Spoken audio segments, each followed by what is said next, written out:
Gracias a HBO, los fans del genio mexicano Chespirito pueden conocer mejor y más detallada la vida de este artista, no solo la parte del ascenso, sino también las polémicas, y es que si bien La vecindad del Chavo fue un proyecto muy importante, esta estuvo plagada de detalles desconocidos para muchos, y no es para menos, pues el listado de actores que la conformaba era única e irrepetible. Por ello, queremos hacer una remembranza de cada uno de los integrantes de este proyecto televisivo tan entrañable y que ya no están con nosotros. Esto es Zapping Top, y estos son los actores de La vecindad del Chavo que extrañamos muchísimo.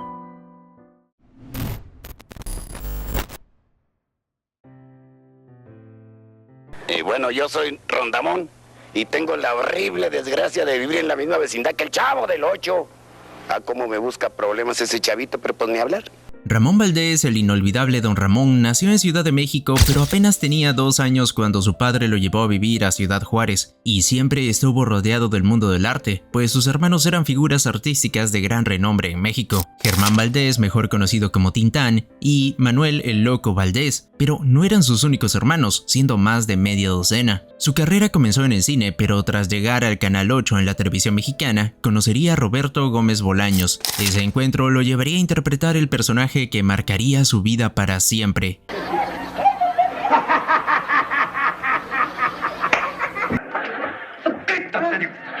Pero el talento de este artista era completo, pues además de actuar en escenarios, también sabía tocar y cantar. Cuando apenas era pequeñito, mi mamá me decía: mira, hijito, busca amor, solamente amor. Y estamos seguros de que, al igual que muchos, piensas que este era el más talentoso de la vecindad, y es cierto. Sin embargo, Ramón nunca aspiró a explotar ese potencial y simplemente quiso trabajar lo suficiente para vivir. Ramón tenía una gracia, nada más que no le interesaba, él no quería figurar, no tenía ambiciones artísticas, pero era excelente. Lejos del escenario, Ramón era una persona reservada, casi ermitaña, de carácter fuerte, sí, pero con una amabilidad que dejaba huella. El 9 de agosto de 1988, Ramón Valdés fallecía a los 64 años, víctima de un cáncer de pulmón, ya que lamentablemente siempre estuvo ligado a la bebida y fumaba demasiado. Pero si bien todos respetamos mucho la historia de este artista, se generó cierto conflicto con el actor tras su fallecimiento, pues en años posteriores, Florinda Mesa terminaría dejando entrever que Don Ramón no solo tenía problemas con el alcohol y el tabaco, según ella, tuvo problemas con otras sustancias. Un comentario que alteró a la familia del actor. Una persona, si droga y alcohol no le hubiera funcionado jamás a ese programa. Entonces es una mentira completamente, no sé la razón que pueda tener esta señora.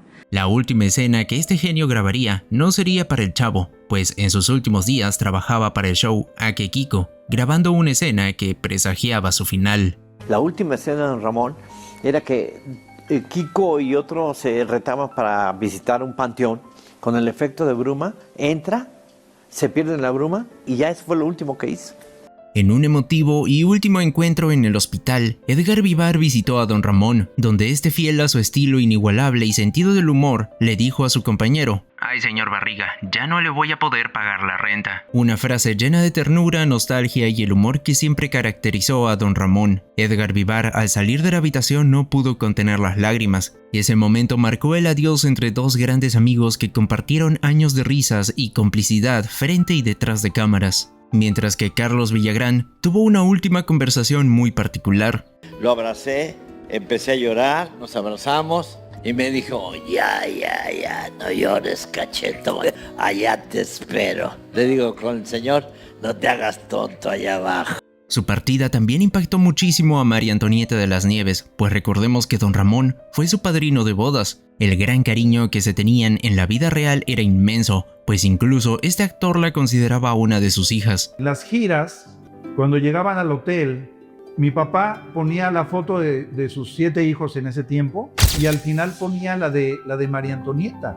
Contaba a María Antonieta o la Chilindrina como una de sus hijas. Fue así que María Antonieta se encontraba en una gira de circo en Perú, y fue allí cuando se enteró de la noticia del fallecimiento de su amigo y compañero. Esto hizo que la actriz se descompensara y fue a dar al hospital, motivo por el cual no terminó la función. A pesar de no estar presente en el funeral, la Chilindrina lamentó profundamente no haber podido estar con él en sus últimos momentos. Y años más adelante, la actriz recordaría muy emocionada la memoria de su querido padre.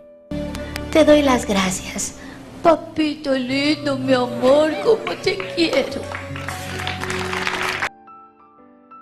Rubén Aguirre comenzó su camino en el mundo del espectáculo en Monterrey, participando en programas locales. Entre 1962 y 1970, también se destacó como cronista taurino y locutor de radio, resaltando su primer éxito, la radionovela No vuelvo a comer higos, un proyecto donde él solo hacía todas las voces, y lo hacía como jugando. Por eso le sorprendió el impacto que generó este proyecto.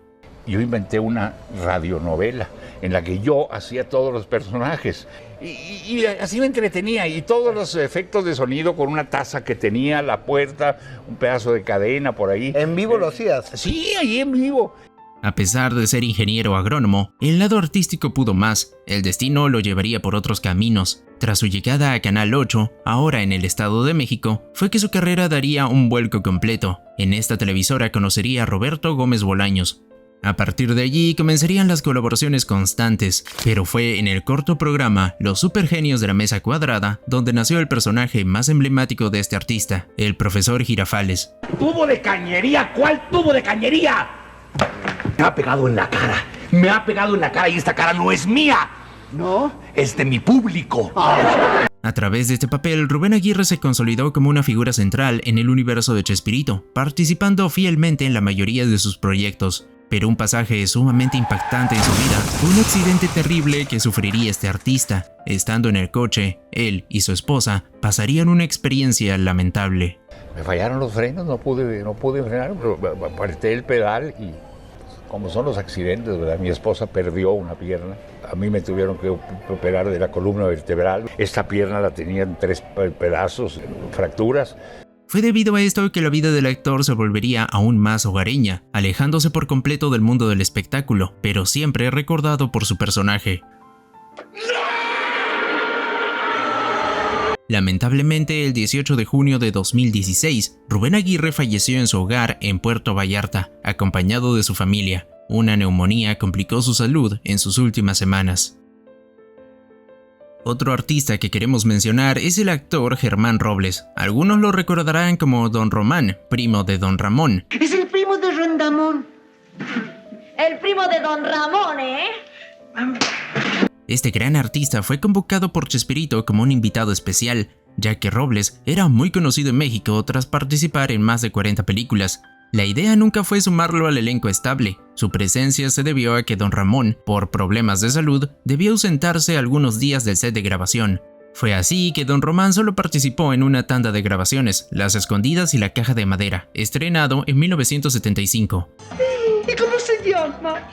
Román. ¡Ay, lo mismo que Don Ramón, pero volteado! Habiendo nacido en Asturias, España, este gran artista le dedicó su vida artística a México. Pese a ello, siempre se le fue negada la nacionalidad mexicana. Con ya una avanzada edad, se dedicó al teatro en sus últimos años, pero fue allí donde su salud se vería afectada. Tras haber sido diagnosticado con peritonitis, estuvo internado 12 días en terapia intensiva, falleciendo el 21 de noviembre de 2015 a los 86 años.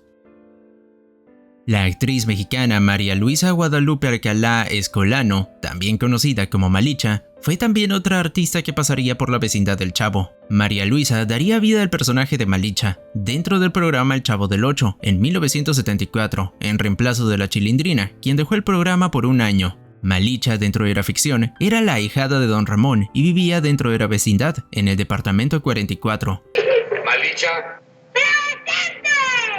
Su carrera artística seguiría trabajando en más proyectos de la época y un gran número de telenovelas, siendo así que el 21 de febrero de 2016, esta artista falleció mientras dormía en su residencia en Ciudad de México, a los 73 años. Su cuerpo fue cremado, pero su familia no reveló el destino final de estas mismas, pero comentaron que posiblemente las esparcirían en el mar o en el bosque, siendo los lugares favoritos de la actriz.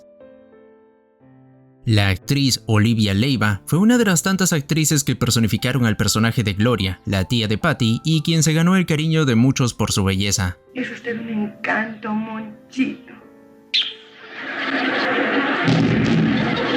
Antes de incursionar en la actuación y aparecer en el programa del Chavo, Leiva se dedicó al modelaje, y es que gracias a su gran atractivo, incluso incursionó como reina de belleza, y participó en Señorita México 1967, en donde representó al estado de Guerrero. Tras aparecer en el programa de Chespirito, esta artista seguiría dedicándose a la actuación, apareciendo en algunas películas de la época. Siendo así que en el 2019, Leiva fallecería el 17 de febrero a los 73 años de edad, tras una lucha contra el cáncer.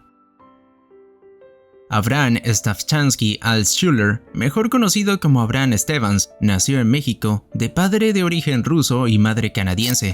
Stevans comenzó sus estudios en el teatro en 1949 y poco a poco fue forjándose un sólido lugar en esta industria, siendo un actor de teatro de profesión. Incluso en sus últimos años de carrera se dedicó a producir obras de teatro. Este actor participó en contadas ocasiones para diversos proyectos de Chespirito, pero se le recuerda mucho más como aquel dueño de una feria a la que acudían los protagonistas. Me imagino que por el trajecito usted es el dueño de esto, ¿no? Sí, señor. El 5 de marzo de 2019, Stevans falleció en Ciudad de México a los 86 años de edad, por causas no reveladas. María de los Ángeles Fernández Abad, mejor conocida como Angelines Fernández, nació en Madrid, España. Así es, esta gran artista que brilló en México tiene ascendencias europeas. Ya como una mujer adulta, Angelines fue una activista constante ante la situación que vivía su país por aquellos años. Debido al riesgo que esto significaba, decidió emigrar a México en 1947 y poco a poco fue abriéndose paso en el mundo artístico de su nuevo país, ya que incluso participó en películas junto a leyendas como Cantinflas y Arturo de Córdoba, ganándose así un lugar en la época dorada del cine mexicano. Curiosamente, la comedia no era su especialidad. De carácter fuerte y formación dramática, le costó al principio adaptarse al estilo de humor de Chespirito. Fue su gran amigo Ramón Valdés quien le recomendó personalmente con Roberto. Con permiso. Fácil. ¡Muñeco! ¡Rorro! Estos dos eran sumamente cercanos, fue por ello que la actriz fue una de las que más sufrió la partida de Don Ramón, donde uno de los hijos del actor comentó cómo la actriz estuvo 2 horas cerca del ataúd del artista cuando falleció. De ese detalle que mucha gente cuenta, que estuvo ahí en el funeral, al lado del féretro, llorando. Dicen que estaba 2 horas o 3 ahí al lado, no creo honestamente, pero de que había ese afecto y esa amistad y que sí lo sufrió definitivamente, sí. Angelines interpretó a la bruja del 71 durante más de 2 décadas, robándose el cariño de toda una generación. A pesar de su éxito, en sus últimos años se enfermó gravemente por problemas de salud, muchos de estos debidos al tabaco. Esta lucha culminó tristemente el 25 de marzo de 1994, cuando falleció a los 69 años. Hoy los restos de Angelines Fernández descansan en los mausoleos del Ángel, en Ciudad de México, estando solo a 5 metros de distancia de donde se encuentra la tumba de Don Ramón. Siendo hermano de Chespirito, Horacio Gómez Bolaños también es una figura muy recordada de la vecindad del Chavo, y de hecho es en el programa del Chavo y sobre todo en la escuelita donde lo veíamos más, ya que no era muy común verlo en los episodios de la vecindad o el Chapulín Colorado, ya que su trabajo era más que todo detrás de cámaras, pero Chespirito le daba la oportunidad para que apareciera en sus programas. Fue así que luego del término del programa de Chespirito, Horacio se dedicó a lo que mejor sabía hacer y donde estaba más cómodo, trabajar como guionista y productor de televisión. Y de hecho, a comienzos de los años 90, este incluso trabajaría muy de cerca con su hermano Roberto, pero en el apartado de producción. Su salud se vio afectada tras una fractura en el fémur, lo que hizo que durante sus últimos años tuviera que valerse de un bastón. El artista se enteró que en el año 2000, Televisa realizaría un gran homenaje a Chespirito en marzo. Tenía una gran emoción y llegó a participar con entusiasmo en los preparativos. Sin embargo, el 21 de noviembre de 1999, a la edad de 69 años, falleció de un infarto al corazón. Raúl Padilla García nació en medio de una familia dedicada al teatro. Desde muy pequeño, Raúl fue preparado para seguir el mismo camino. Desde los 4 años de edad, Raúl recibiría clases de actuación y pronto se integró a la compañía teatral de su padre. Pero esto no sería del todo de su agrado, pues años después expresó que no recordaba su niñez con alegría, pues no tuvo una infancia normal, exigiéndole disciplina y constancia desde muy pequeño. A finales de los años 20, su carrera en el teatro se fue consolidando, convirtiéndose en un rostro habitual de las tablas mexicanas. Siempre le dedicó más tiempo al teatro y tiempo después participaría en la televisión y posteriormente el cine. En 1979 ingresó al equipo de Chespirito para personificar a Jaimito el Cartero. Pero tenemos que ir hasta la cocina. Está cerca. Es que quiero evitar la fatiga. Y posteriormente fue el licenciado Morales. Lamentablemente, el 3 de febrero de 1994, Padilla falleció en Ciudad de México a los 75 años de edad a causas de un infarto. Pero su entrañable personaje no solo marcaría a muchos fans, pues el personaje quedó inmortalizado en una estatua ubicada en Tangamandapio, Michoacán, el pueblo natal de Jaimito el Cartero. Roberto Gómez Bolaños, mejor conocido como Chespirito, nació en una familia de clase media en Ciudad de México. Fue el segundo de 3 hermanos, aunque en su juventud se interesó por el boxeo y estudió arquitectura en la UNAM, jamás ejerció su carrera. Su verdadero destino era el arte y la comedia. Su incursión profesional comenzó en el mundo de la publicidad, lo que le abrió las puertas a la radio y luego a la televisión. Ya en la década de los 50, se consolidó como guionista muy solicitado, pero fue en 1968, al integrarse a la televisión independiente de México, cuando llegó Los Supergenios de la Mesa Cuadrada, donde además de escribir empezó a actuar. En 1970, su espacio se amplió a 1 hora y surgió el programa que todos conocemos, Chespirito. En medio de este espacio se presentaban distintos bloques de puestas en escena cómicas, resaltando el Chapulín Colorado y el Chavo del Ocho. La primera vez que hice algo y que la gente medio me conocía era el Chapulín Colorado y tenía yo ya 41 años. Nunca es tarde para empezar, ¿verdad? Y el Chavo tenía 42. Esto quiero decirlo a aquellos que dicen ya no tengo oportunidad. No, siempre hay oportunidad. Lamentablemente, en 2013, el 28 de noviembre, fallecería a los 85 años en Cancún. Un día después de anunciarse su fallecimiento, un carro fúnebre blanco se encargó de hacer un recorrido desde su hogar hasta el Aeropuerto Internacional de Cancún en un vuelo privado, visitando Televisa San Ángel, y allí se realizó una misa privada para familiares y personas cercanas, siendo velado en el Estadio Azteca y enterrado en el Panteón Francés, dejando una huella imborrable en la industria de la comedia mexicana. Uno de los últimos proyectos donde se involucró como creativo fue en la propia serie animada El Chavo, siendo supervisor directo de la primera temporada. Su huella fue tal que incluso en 2022 se intentó traerlo de regreso para un comercial, siendo muy criticado por la pésima calidad en el apartado digital. Pero afortunadamente HBO llegó a mostrarnos un proyecto más interesante sobre este artista. Y antes que te vayas, ¿cuál es el artista que más extrañas de la vecindad? Te leemos en los comentarios. Esto fue Sapintop. Terminamos transmisión.